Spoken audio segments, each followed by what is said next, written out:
आप देख रहे हैं पाकिस्तानी खबरों, तज्जियों, तबसरों और अंदरूनी कहानियों पर मुश्तमिल शो इरफान हाशमी और इब्राहिम राजा के साथ दो टोक।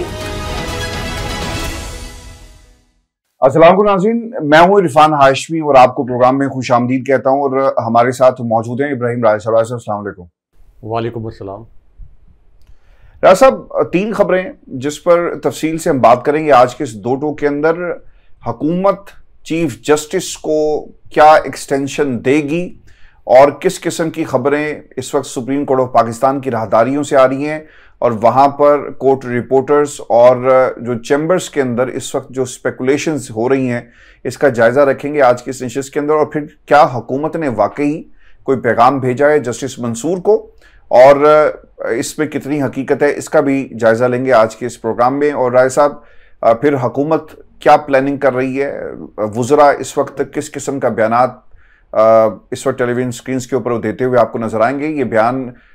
जो चीफ जस्टिस की तकर्री और फिर एक्सटेंशन के हवाले से कितने सच्चे और कितने झूठे हैं। पाकिस्तान तहरीक इंसाफ और इमरान खान ने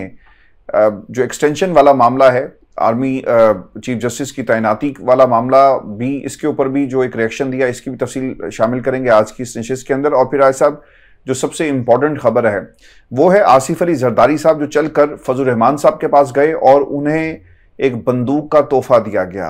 अब ये बंदूक नुमाइश के लिए ड्राइंग रूम में सजाई जाएगी या फिर इसे इस्तेमाल किया जाएगा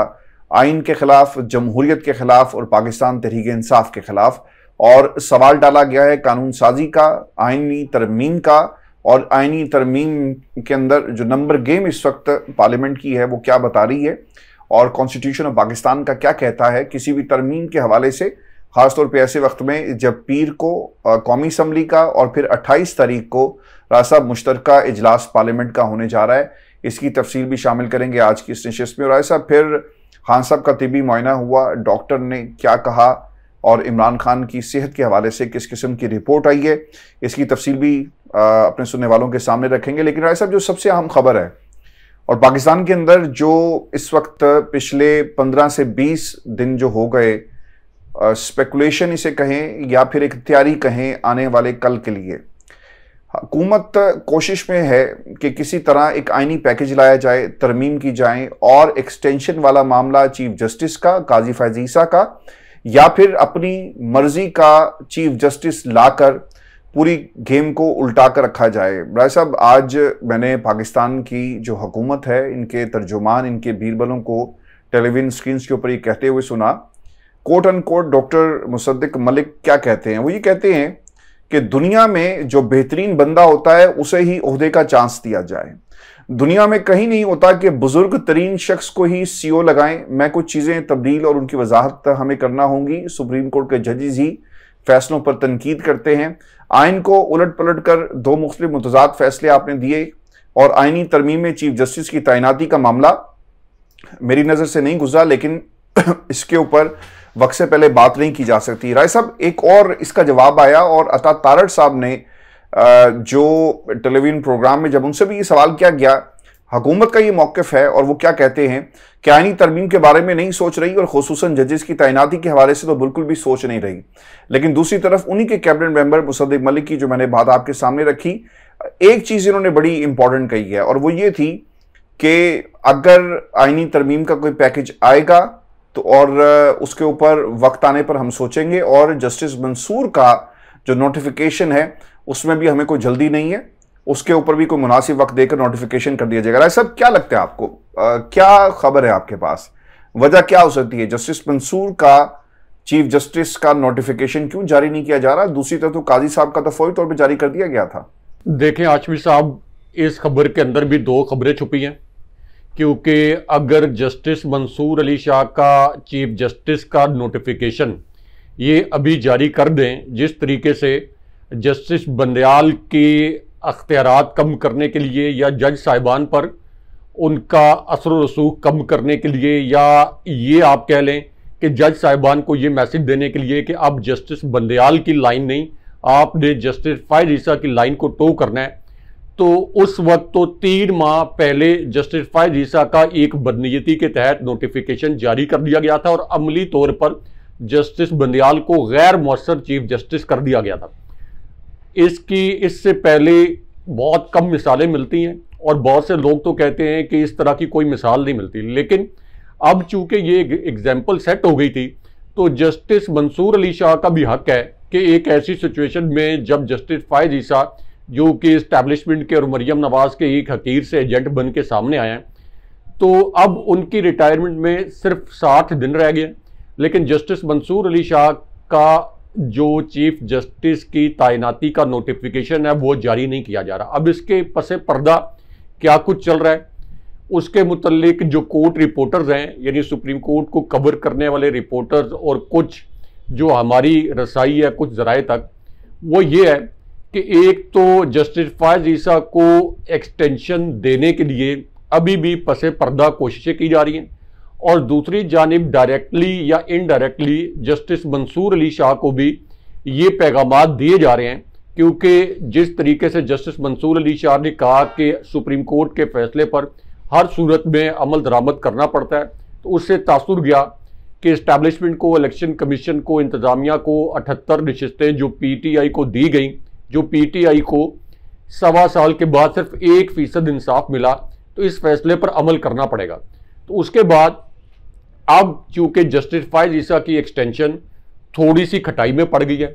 उसके बाद जो एक नाजुक और हसास किस्म का केस था उसमें जस्टिस फायज ईसा के खिलाफ जिस किस्म का एहतजाज हुआ है, तो उसके बाद भी जस्टिस फायज ईसा की एक्सटेंशन जो है ये मुश्किल हो गई है और ये एक बड़ा अनपॉपुलर डिसीजन हो जाएगा। ये हुकूमत तो वैसी कठपुतली हुकूमत है, गैर मकबूल है, लेकिन अगर जस्टिस फायज ईसा को एक्सटेंशन देंगे तो उसका मतलब ये होगा कि इस हुकूमत की जो 1 या आध फीसद लोग इसके हामी हैं वो भी इसके हामी नहीं रहेंगे। तो इसलिए जस्टिस फायज ईसा के लिए बड़ी कॉम्प्लिकेटेड सूरत हाल है। लेकिन जस्टिस मंसूर अली शाह को भी सुप्रीम कोर्ट के रिपोर्टर्स के मुताबिक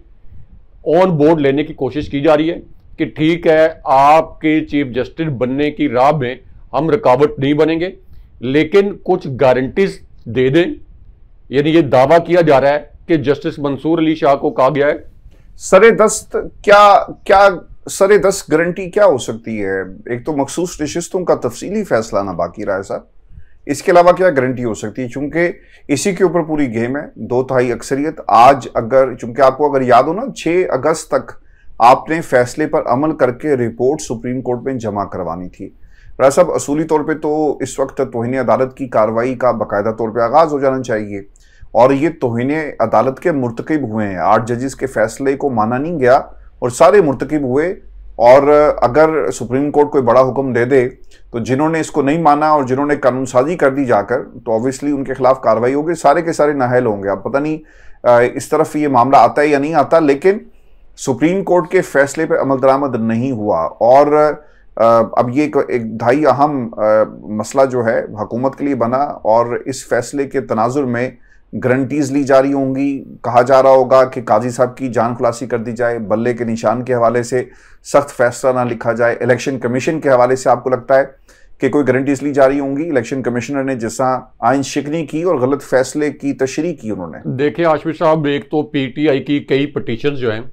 ये सुप्रीम कोर्ट में पड़ी हुई हैं जिनके ऊपर अभी तक समाअत नहीं हुई। इनमें एक बहुत अहम पिटीशन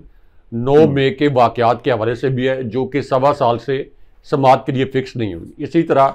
पीटीआई की आने वाले दिनों में भी, यानी इमरान खान साहब के सज़ा से जुड़े जो केसेस हैं ये भी सुप्रीम कोर्ट जा सकते हैं। इसी तरह एक बहुत अहम डिसीजन होना है जिसके ऊपर बतौर चीफ जस्टिस मंसूर अली शाह ये असरअंदाज हो सकते हैं, जो कि सिविलियंस का क्या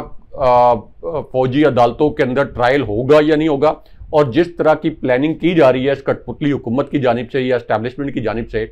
और मुख्तलिफ सहाफ़ियों के ज़रिए ये खबर सामने लाई जा रही है कि इमरान खान साहब का फौजी ट्रायल होगा। जैसे जावेद चौधरी साहब जो हैं उन्होंने ये अल्फाज बोले, उन्होंने कहा कि इसी महीने के अंदर इमरान खान साहब के फौजी ट्रायल पर एक खौफनाक पेशरफ्त होने वाली है, और इमरान खान साहब का फौजी ट्रायल जो है वो हो सकता है इसी महीने शुरू हो जाए। ये जावेद चौधरी साहब का तज्जिया है या खबर है, और भी बहुत से सहाफ़ी जो हैं वो इस तरह की खबरें ला रहे हैं। तो इस सूरत हाल में भी इमरान खान साहब और पीटीआई से जुड़ी कई पटिशन जो हैं ये सुप्रीम कोर्ट में जाएंगी। तो इस हवाले से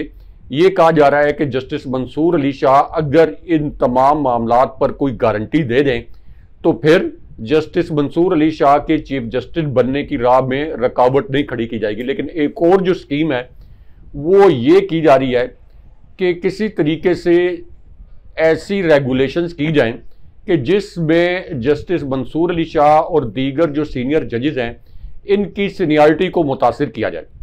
कोई नए रेगुलेशंस लाई जाएं और इनकी सीनियरिटी को मुतासिर किया जाए और फिर कोई अपना पसंदीदा जो जज है उसको चीफ जस्टिस बना दिया जाए। तो इस हवाले से भी इस वक्त वजारत कानून में कुछ डिस्कशन हो रही हैं कि ये कैसे किया जा सकता है। तो ओवरऑल पहली अटेम्प्ट तो ये है कि जस्टिस फायज ईसा को एक्सटेंशन दिलवाई जाए, लेकिन अब इसके अंदर अगेन जो मैं कह रहा हूं कि ये जो मजहबी जमातों का एहतजाज हुआ था और जस्टिस फायज ईसा शायद अब इस एक्सटेंशन में कोई बहुत ज़्यादा दिलचस्पी भी ना रखते हों। हालांकि जो सुप्रीम कोर्ट के रिपोर्टर्स हैं वो ये कह रहे हैं कि जस्टिस फायज ईसा इस एक्सटेंशन के लिए मरे जा रहे हैं और हर सूरत में वो ये एक्सटेंशन हासिल करना चाहते हैं। लेकिन इस एक केस के फैसले के बाद सूरत हाल जो है ये काफ़ी तब्दील हो गई है एस्टैब्लिशमेंट के लिए भी और इस कठपुतली हुकूमत के लिए भी, जस्टिस फायज ईसा के लिए भी, क्योंकि उनको अगर एक्सटेंशन दी गई तो ये एक और इशू बन जाएगा कि एक हसास मामले पर उन्होंने कोई फैसला दिया और उसके बाद जो है अब उनको एक्सटेंशन दी जा रही है। तो ये एक कॉम्प्लिकेटेड सूरत हाल है। तो इसलिए आप ये कह लें कि प्लान बी के तौर पर सुप्रीम कोर्ट के रिपोर्टर्स के मुताबिक जस्टिस मंसूर अली शाह पर काम करने की कोशिश की जा रही है। अच्छा, एक अगर आप तारीखें इनकी देखें ना रिटायरमेंट की, और अगर सुप्रीम कोर्ट के अंदर कोई ऐसी, वो मैं कानून साजी की तरफ भी आता हूं कि वहां पर क्या गेम डली है, लेकिन ऐसा अगर आप सीनियरिटी को देखें, चीफ जस्टिस मंसूर अली शाह साहब 27 नवंबर 2027 को रिटायर होंगे और ये लॉन्गेस्ट चीफ जस्टिस होंगे पाकिस्तान सुप्रीम कोर्ट के। फिर जस्टिस मुनीब अख्तर जो हैं वो 13 दिसंबर 2028 को 27 से 28 तक, फिर जस्टिस यही अफरीदी उनके बाद आएंगे और 22 जनवरी 2030 तक चीफ जस्टिस रहेंगे। अच्छा, ये भी एक बड़ी इंपॉर्टेंट बात रही कि हुकूमत ने जब राब्ता किया अपने, जाहिर सी बात है कि जस्टिस मंसूर अली शाह साहब का एक कहा जाता है कि बहुत सारे मिनिस्टर से भी ताल्लुकात उनके हैं और राब्ते होते हैं। राय साहब, आप जब इतनी बड़ी पोजीशन पे हो, अगर साकिब निसार साहब आज खुद ये कह रहे हैं कि मेरे जनरल फैज से राब्ते थे और मेरा उन्होंने बड़ा ख्याल रखा जब गिलगित बल्तिस्तान में फैमिली के साथ गया, तो ये राब्ते होते हैं। तो इनको ये मैसेजिंग की गई है कि आप मान जाए हमारी बात और बदले में आप जो कहेंगे हम इसको, यानी जो कानून साजी है उसको इस अंदाज से किया जाएगा जिसमें आप ही चीफ जस्टिस हों। अच्छा, अब ये इनका हक इसे कहें, ये एक ऐसा मैकेनिज्म है जो आइन ने तय किया, लेकिन हुकूमत उसे तय कर रही है और हुकूमत ये कोशिश कर रही है कि इसके अंदर जो है वो गड़बड़ की जाए। राय साहब, एक और भी चीज़ जस्टिस मंसूर साहब के हवाले से ये बात कही गई और उन्होंने इसका जवाब दिया। अब इस पर कितनी सदाकत है ये कुछ दिनों में पता भी लग जाएगा, लेकिन सोर्सेज ये कहते हैं कि जस्टिस मुनीब ने कहा कि अगर आप ऐसा कोई प्लान लेकर आना चाहते हैं तो इसे 2032 में लेकर आएं। और चूंकि इस वक्त जो लॉट सुप्रीम कोर्ट पाकिस्तान में मौजूद है, इन सब ने चीफ जस्टिस बनना है, तो ये नहीं हो सकता कि आप इनको रोक कर और अपनी मर्जी का चीफ जस्टिस ले आए, क्योंकि अमीनुद्दीन साहब एक वाइड चीफ जस्टिस हैं जो बनने वाले होंगे इस लिस्ट के अंदर, अगर वो बनते हैं, जिन्होंने मखसूस नशिस्तों के केस में ऐसा फैसला जो है वो इख्तलाफी नोट लिखा, इख्तलाफी फैसला किया, और ये एक तरह से ऐसा प्लानिंग जो है वो की जा रही है। आपको लगता है कि हुकूमत, हमने इस मुल्क के अंदर ऐसा एक दफ़ा नहीं कई दफ़ा देखा, इस मुल्क में आर्मी चीफ की तैनाती, जो मेजोरिटी तैनाती हैं वो नवाज शरीफ साहब ने की है और नवाज शरीफ साहब के खिलाफ ही फैसले आए, नवाज शरीफ साहब के खिलाफ ही पाकिस्तान की इस्टेब्लिशमेंट ने जो उनका तख्ता उल्टा, और उसके बाद देख लें क्या क्या उनके हवाले से हुआ। तो जिनको ये बनाकर, बिठाकर, सजाकर, मनाकर और इसके साथ साथ गारंटीज लेकर आते थे, चाहे वो सुसर साहब की गारंटी क्यों ना हो, तो इतने केयरफुल चलने के बावजूद आपके खिलाफ कार्रवाई हुई। अगर हुकूमत इस रास्ते पे जा रही है कि आने वाला चीफ जस्टिस जो है उनके हक में फैसले देगा, और अगर हम अपनी मर्जी का कोई यंग चीफ जस्टिस लगा दें, तो आपको लगता है कि हुकूमत की ये कैलकुलेशन ठीक है या ये गलत होगी? क्योंकि तारीख हमें बताती है कि नवाज शरीफ साहब की, बाबूजी की कैलकुलेशन हमेशा गलत हुई है। देखें आशिफ साहब, इसके अंदर दो अहम पॉइंट हैं। पहला पॉइंट तो ये है कि मिड अक्टूबर में एक तो जस्टिस फायज ईसा की रिटायरमेंट ये भी एक बहुत कॉम्प्लिकेटेड इशू है इस हुकूमत के लिए। और उसके बाद जो आपने पूरी टाइमलाइन बताई, तो जस्टिस आयशा ने भी 2030 में जाके चीफ जस्टिस बनना है। और इस हुकूमत का ये ख्याल है, इनका तासुर यह है कि जस्टिस मुनीब अख्तर, जस्टिस आयशा और इसी तरह जो इससे पहले जस्टिस एजाजुल हसन थे, इनको मैनेज करना नामुमकिन है। और जस्टिस मंसूर अली शाह के मुतल्लिक हुकूमती हल्कों का ये तासुर रहा है कि चूंकि इससे पहले इनके फैसले इमरान खान साहब के खिलाफ भी आते रहे हैं, इनके रिमार्क्स भी इमरान खान साहब के खिलाफ आते रहे हैं, और एक वक्त में ये समझा जाता था कि ये जस्टिस फायज ईसा के कैंप में। तो जस्टिस मंसूर अली शाह से हुकूमती हल्कों का ख्याल ये है, या उनका दावा ये है कि उनसे तो कुछ गारंटीज ली जा सकती हैं, लेकिन जस्टिस मुनीब अख्तर या जस्टिस आयशा जो हैं, इनसे किसी किस्म की गारंटी नहीं ली जा सकती। और जस्टिस एजाजुल हसन को तो इस्तीफा देने पर पहले ही मजबूर कर दिया गया था। लेकिन अब जब आप चीफ जस्टिस बन जाते हैं, यानी जब justice Mansoor Ali Shah chief justice बन जाएंगे, तो उसके बाद क्या गारंटी है कि जो वो गारंटीज अगर मुबैना तौर पर अगर कोई दे भी, तो उन गारंटीज पर अमल दरामद करेंगे, क्योंकि उनको आइन भी देखना है, कानून भी देखना है। और इसके अंदर अहम तरीन बात यह है कि क्या जस्टिस मंसूर अली शाह जिस तरीके से जस्टिस फायज ईसा ने इस मुल्क के अंदर आइन को रोंदा है, कानून को रोंदा है, और इंसानी हकूक की बदतरीन खिलाफ वर्जियों पर ना सिर्फ ये कि खुद आंखें बंद रखी, बल्कि उसको इंडोर्स किया अपने फैसलों के जरिए, और पीटीआई को और पीटीआई की खवातीन को जबर का जो निशाना बनाया गया, इसके सबसे बड़े सहूलतकार जस्टिस फायज ईसा हैं। तो उसके बाद जब justice Mansoor Ali Shah chief justice बनेंगे, तो क्या वो चाहेंगे कि वो जस्टिस फायज ईसा की तरह रुसवा हो जाए अवामी सतह पर? जस्टिस फायज ईसा के ऊपर जितनी तनकीद होती है, जितना पाकिस्तान की नापसंदीदा तरीन शख्सियत इस वक्त जस्टिस फायज ईसा है, तो क्या वो चाहेंगे कि जस्टिस फायज ईसा बन जाए या जनरल बाजवा बन जाए? जिस तरह जनरल बाजवा अब दूसरी नापसंदीदा तरीन शख्सियत बन गए हैं, क्योंकि फायज ईसा जो है ये जनरल बाजवा का भी रिकॉर्ड तोड़ गए। तो इस वजह से जब ये चीफ जस्टिस बन जाएंगे, जैसे आर्मी चीफ के मुतल्लिक कहा जाता है कि आर्मी चीफ की तैनाती जब होती है, तो 6-8 महीने 10 महीने तो वो हुकूमत आर्मी चीफ को अपने असर रसूख में रखने की कोशिश करती है, लेकिन एक सर्टन टाइम गुजरने के बाद आखिरकार आर्मी चीफ को फैसले जो हैं वो फिर आइन और कानून के तहत, या आप ये कह लें कि अपनी पॉलिसी को वो चेंज करना पड़ता है। तो इसलिए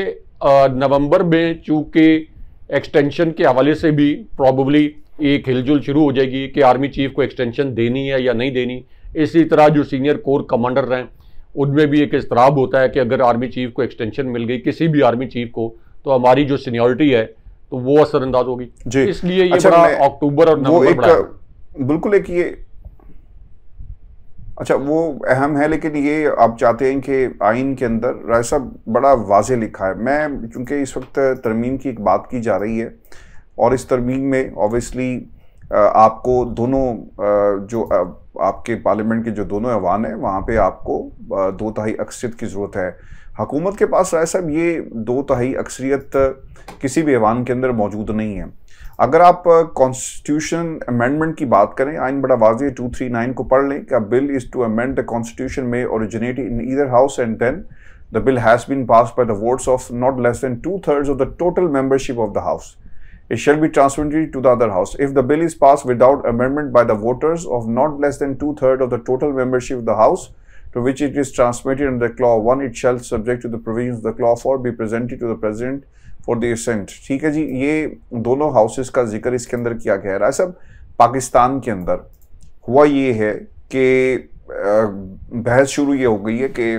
आइनी पैकेज आ रहा है, आइनी तरमीम होने जा रही है और फैसिलिटेट किया जाएगा। खान साहब के बड़े सख्त रिमार्क्स बयानात इस हवाले से आए हैं, और उन्होंने तो इस पहले ही से कह दिया था कि ये एक नई वारदात डाल रहे हैं। वारदात क्या होगी कि अपनी मर्जी का चीफ जस्टिस ले आएँ, सीनियरिटी वाले मामले को साइड पे करें, काजी वैसे कंट्रोवर्शियल हो गया। अच्छा, हामिद रज़ा साहब ने एक रेफरेंस और तीनों जजेस के हवाले से जो मुबारक सानी केस था उसमें उन्होंने ऐलान किया कि हम एक रेफरेंस डालने के लिए जा रहे हैं और इंतज़ार कर रहे हैं कि फ़ैसला पूरा क्या आता है।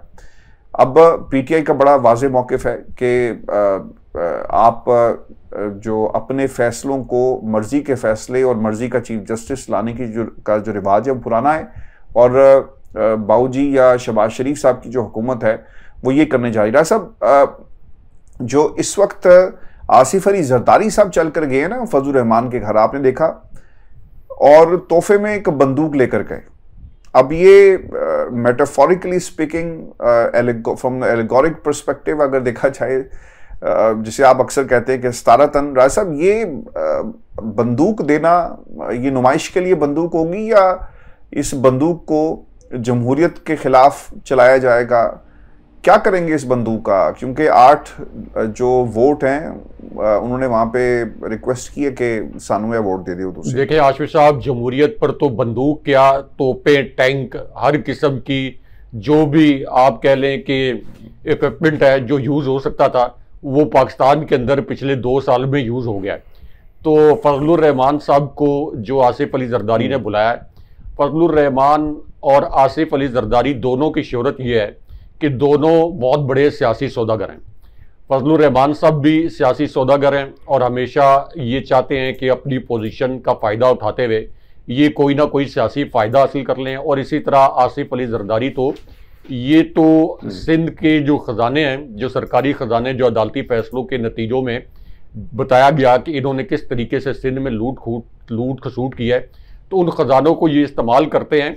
लोगों को ख़रीदने के लिए, सियासी मकासद के लिए, MPs को ख़रीदने के लिए, MNAs को ख़रीदने के लिए, सेनेटर्स को ख़रीदने के लिए। और ये इससे पहले पंजाब में भी जब इन्होंने लगाए थे डेरे, तो उस वक्त भी इनके मुतल्लिक ये खबरें आई थी और ये कहा गया कि नोटों की बोरियों समेत जो है ये आसिफ अली जरदारी लाहौर पहुँच गए। तो आसिफ अली जरदारी की वजह शोहरत ही है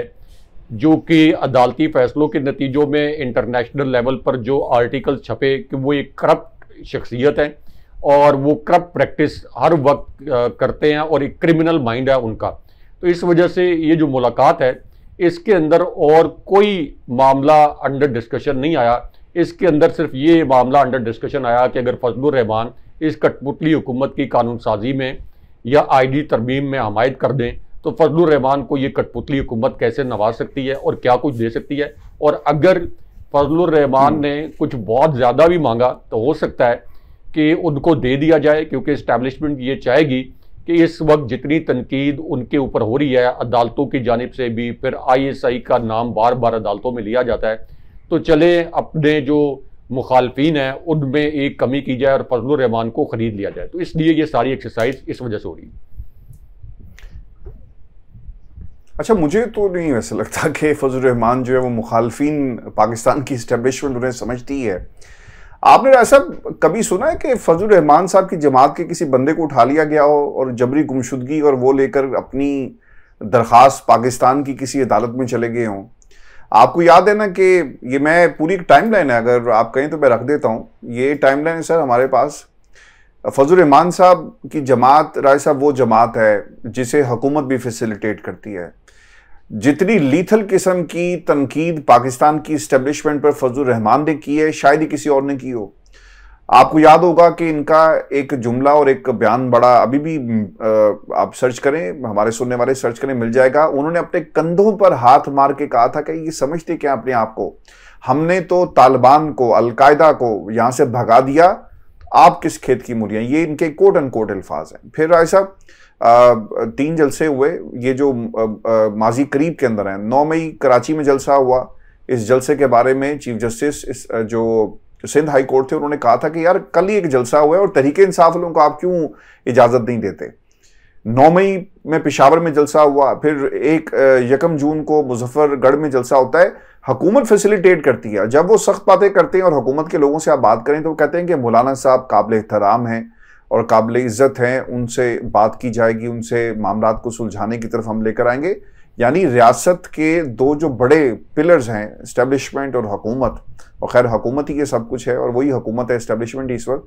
वो सपोर्ट करती है। कभी किसी ने मौलाना के लिए ये बात नहीं कही, यहाँ तक कहा गया कि आप हमें अपनी आईनी हद का पता है और हम उसे अबूल नहीं करते। उन्होंने कहा आप अपनी आईनी हद में वापस जाएं।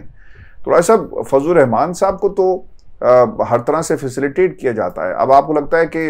ये फैसिलिटेशन का तकाजा है कि अब उन्होंने मांग ली हैं 8 सीटें। और खबर ये भी आई है, ये भी मैं बता दूं सुनने वालों के लिए कि कुछ सोर्सेज ये भी कह रहे हैं कि आसिफ अली जरदारी साहब की जो मुलाकात हुई उसमें बाकायदा तौर पर ये फजल रहमान साहब ने इनकार कर दिया। उन्होंने कहा कि हम बहुत दूर निकल आए, और आसिफ अली जरदारी साहब ये कहते हैं कि आप बेशक बहुत दूर निकल आए, लेकिन आपने हमेशा अपनी सियासत के दरवाजे हमारे लिए खुले रखे, और आपने सियासत करनी है ऑब्वियसली, तो हम उम्मीद करते हैं कि आप हमारी सियासत का भरम रखेंगे और हमारे चल कर आके जो आपके पास हम ये सवाल कर रहे हैं आप हमारी मदद करें। राय साहब, अब देखना ही होगा कि होता क्या है, लेकिन what you make out of this, final आपका थॉट क्या है कि फजल रहमान जहां तक पाकिस्तान तहरीक इंसाफ को तो इनकार कर दिया, रात जो मीटिंग हुई है उसमें उन्होंने कहा कि सियासत अपनी अपनी, तहरीक अपनी अपनी, पार्लियामेंट के अंदर हम आपके साथ जाएंगे। मैं इसलिए राय साहब बात कर रहा हूं कि हाफिज हमदुल्ला का बयान बड़ा इंपॉर्टेंट है, क्योंकि उन्होंने ये कहा कि पाकिस्तान तहरीक इंसाफ और इमरान खान को आज भी इस्टेब्लिशमेंट सहूलतकारी कर रही है। तो ऐसे माहौल के अंदर पीटीआई फजल रहमान के नारे मार रही है, को फायदा होगा? देखिए हाशमी साहब, आपने जो सवाल किया इसके अंदर ही एक बड़ा दिलचस्प जवाब छुपा हुआ है। आपने कहा कि एस्टैब्लिशमेंट फजल रहमान को अपना मुखालिफ नहीं समझती। इस वक्त एस्टैब्लिशमेंट फजल रहमान को अपना मुखालिफ समझती है, क्योंकि फजल रहमान जो हैं ये जब इस्टेब्लिशमेंट के खिलाफ बयानात देते हैं, वो बयानात में दोहरा नहीं रहा क्योंकि आपने सारे वो बयानात बता दिए हैं, तो जाहिर है कि इस्टेब्लिशमेंट के ऊपर एक दबाव आता है, और वो दबाव इसलिए आता है कि इमरान खान साहब के खिलाफ तो कार्रवाई की जा सकती है। 9 मई के वाकयात का एक बयानिया जिसे अवाम ने और अदालतों ने रद्द कर दिया है, इसको बुनियाद बना के पूरी पीटीआई के कारकुनों और रहनुमाओं पर तो जबर किया जा सकता है। लेकिन फजल रहमान का खौफ यह है कि चूंकि उनका एक महदूद लेकिन एक बड़ा हार्ड कोर मजहबी क्लाउड है, और ये मजहबी क्लाउड उनका केपी के अंदर मौजूद है। इसी मजहबी क्लाउड को वो कराची भी ले जाते हैं, उन्होंने लाहौर में जलसा करना है, पंजाब में करना है, इसी के जरिए वो पंजाब में भी जलसा करते हैं। यानी हर जगह पे जो उन्होंने जलसा करना है वही कमो बेश लोग जो हैं वो हर जगह पे ट्रैवल करते हैं, इस्लामाबाद में भी। तो उनके खिलाफ चूंकि कार्रवाई करना नामुमकिन है फजल रहमान के खिलाफ, तो इसलिए इस्टेब्लिशमेंट के ऊपर प्रेशर आता है जब फजल रहमान ये कहते हैं कि जर्नैलों को आइन तोड़ने की इजाज़त नहीं होनी चाहिए, और जर्नैलों ने 1971 में मुल्क तोड़ा और इनका एहतसाब होना चाहिए। तो उस वक्त ये प्रेशर आता है, और जाहिर है कि वो फिर फजल रहमान के ये जो बयानात हैं ये वायरल भी होते हैं। तो इसलिए मौजूदा हालात में इस्टेब्लिशमेंट यही समझती है कि फजल रहमान को किसी तरीके से राम किया जाए, लेकिन फजल रहमान इस वक्त जब इस्टेब्लिशमेंट बेपनाह दबाव में है, बेपनाह तनकीद का निशाना बन रही है, ये कठपुतली हुकूमत बेपनाह तनकीद का निशाना बन रही है, तो फजल रहमान कुछ छोटे मोटी सौदाबाजी नहीं करेंगे। अगर उनको कोई बहुत ही आप ये कह लें कि साइजेबल बहुत बड़ा हलवा दिया तो वो खा लेंगे, लेकिन छोटे मोटे हलवे के ऊपर वो कॉम्प्रोमाइज नहीं करेंगे। अच्छा, मैं सुनने वालों को ये भी खबर दे दूं कि आज खान साहब का, राय साहब, जेल में तिबी मुआयना हुआ है, और जो खबर आई है 45 मिनट्स डॉक्टर जो आसिम हैं उन्होंने, जो उनके पर्सनल नॉलेज हैं, उन्होंने इनका, आसिम यूसुफ ने उनका मुआयना किया, और फिर उसके बाद रिपोर्ट्स का इंतज़ार किया जा रहा है। अब इन्हें डाइटनेस का मर्ज जो है इस हवाले से शिकायत जो है वो की जा रही है। राय साहब, जो इम्पोर्टेंट चीज़ थी डॉक्टर आसिम ने जो गुफ्तगू की है वो ये कहते हैं कि सरकारी डॉक्टर ने तिबी मुआयने के बाद बानी पीटीआई को दवा तजवीज़ की थी, लेकिन बानी पीटीआई के अपने मॉलिज ने सरकारी डॉक्टर की दवा लेने से रोक दिया है। वकला की दरख्वास्त पर अदालत ने इमरान खान का तिबी मुआयना करके रिपोर्ट जमा कराने का जो है वो हुक्म दिया था। अब ये रिपोर्ट जमा होनी है, तो इसलिए आसिम यूसुफ साहब को बुलाया गया, और फिर उन्होंने एक वीडियो बयान में क्या कहा, वो ये कहते हैं कि इमरान खान तंदुरुस्त और मुतहरिक हैं, जेल में उनकी सेहत काफ़ी अच्छी है और उन्हें जेल में खाने पीने की कोई तकलीफ नहीं, उनका पेट ठीक है। इमरान खान की दिल की धड़कन और ब्लड प्रेशर भी मामूल के मुताबिक है, उनका जेल में मोराल काफ़ी बुलंद है, वो जेल में रहने के आदी हो चुके, और इमरान खान जेल में एक्सरसाइज भी करते हैं और किताबें भी पढ़ते हैं। मुझे या डॉक्टर फैसल सुल्तान को हर 2 हफ्ते बाद इमरान खान के चेकअप की इजाज़त मिलनी चाहिए, उनके फॉलोअप चेकअप का भी उसको करना बहुत ही ज़रूरी है। राय साहब, अब पता नहीं फॉलोअप चेकअप होगा या नहीं होगा, बट द क्वेश्चन इज़, आपको याद है ना कि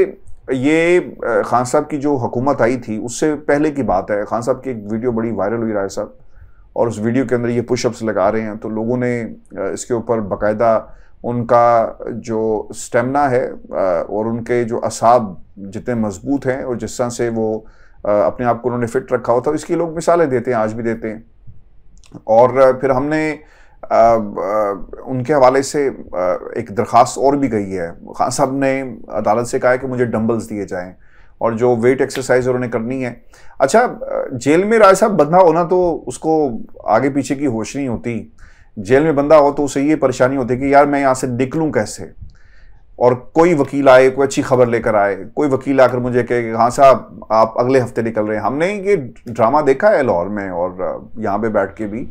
कि खान साहब के वकला